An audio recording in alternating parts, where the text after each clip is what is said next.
நீனான் காதல் சீரியல் முடிய போறத பத்தி ரொம்பவே உருக்கமா இந்த சீரியலோட ஒன் ஆஃப் த ஹீரோயினான நடிகை சாய் காயத்ரி சில முக்கியமான விஷயங்களை சொல்லியிருக்காங்க. அத பத்தி தான் நம்ம இப்ப இந்த வீடியோல தெளிவா பார்க்கலாம். இந்த வீடியோ ஃபுல்லா ஸ்கிப் பண்ணாம பாருங்க. விஜய் டிவில ஒளிபரப்பாகி வந்துட்டு இருக்க நீனான் காதல் சீரியல் பல ரசிகர்களுக்கு ரொம்ப பிடிச்ச ஒரு சீரியல். இந்த சீரியல் எவ்வளவு பெரிய ரீச் ஆக முக்கியமான காரணம் இந்த சீரியல்ல ஹீரோ ஹீரோயின் தான். அக்கா தங்கச்சி பாசம், அண்ணன் தம்பிக்கு பாசம்னு இவங்களோட பாசத்துக்கு மிகப்பெரிய ரசிகர் பட்டாளமே இருக்காங்க.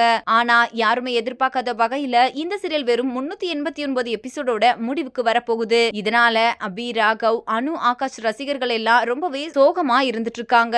இந்த நிலையில இப்போ இந்த சீரியல்ல அனு கேரக்டர்ல நடிச்சிட்டு வந்த நடிகை சாய் காயத்ரி அவர்கள் என்ன சொல்லிருக்காங்க அப்படின்னா, நான் எத்தனையோ சீரியல்ல நடிச்சிருந்தாலும் அந்த சீரியலை விட எனக்கு இந்த நீனான் காதல் சீரியல் மிகப்பெரிய வரவேற்பையும் நல்ல பேரையும் கொடுத்திருக்கு. ரீசெண்டா என்னோட ஹெல்த் இஷ்யூனால சீரியல்ல நடிக்க முடியாம போச்சு. அதுக்கப்புறமா இப்பதான் வந்தேன். திரும்ப வந்தாலும் ரசிகர்களோட அன்பை அப்படியே தான் எனக்கு கொடுத்தாங்க. மறுபடியும் அனு, ஆகாஷ் ஜோடிக்கு இவ்வளவு லவ் அண்ட் சப்போர்ட் கொடுத்திருக்கீங்க. குறிப்பா எங்க ஜோடியை விட அபி, ராகவ் ஜோடியை விட அனு, அபிய மக்கள் எல்லாம் அவங்களோட சொந்த அக்கா தங்கச்சியாவே கொண்டாடவே ஸ்டார்ட் பண்ணிட்டாங்க.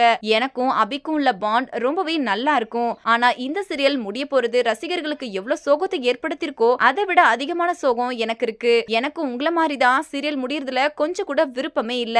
இந்த சீரியல் இவ்வளவு சீக்கிரம் முடியும்னு நான் நினைச்சு கூட பார்க்கல. என்னால இத தாங்கவே முடியல. இந்த சீரியல்ல நடிச்ச எல்லாரையும் நான் ரொம்பவே மிஸ் பண்ணுவேன். அதுலயும் குறிப்பா அபிமாவை ரொம்பவே மிஸ் பண்ணுவேன். நாங்க ரெண்டு பேரும் சீரியல்ல மட்டும் இல்லாம ரியல்லையும் ரொம்பவே க்ளோஸா தான் இருப்போம். உண்மையான அக்கா தங்கச்சி மாதிரி தான் இருப்போம். இனிமே அபிமா கூட நடிக்க முடியாதுன்னு நினைக்கும் போது கஷ்டமா இருக்கு. கூடி சீக்கிரமே வேற ஒரு புது ப்ராஜெக்ட்ல வந்து உங்களை கண்டிப்பா என்டர்டெயின் பண்ணுவேன் அப்படின்னு ரொம்பவே உருக்கமா சொல்லி முடிச்சிருக்காங்க. சோ இந்த வீடியோவை பார்த்துட்டு இருக்கிற நீங்க சாய் காயத்ரி சொல்லியிருக்கிற இந்த விஷயத்தை பத்தி நீங்க என்ன நினைக்கிறீங்க அப்படின்னும் நீனான் காதல் சீரியலை நீங்க எவ்வளவு மிஸ் பண்ண போறீங்க அப்படின்னும் உங்களோட கருத்துக்களை கீழே உள்ள கமெண்ட் செக்ஷன்ல ஷேர் பண்ணுங்க. மேலும் இது போன்ற பல முக்கியமான செய்திகளை தெரிஞ்சுக்க நம்ம சேனலை மறக்காம சப்ஸ்கிரைப் பண்ணிக்கோங்க.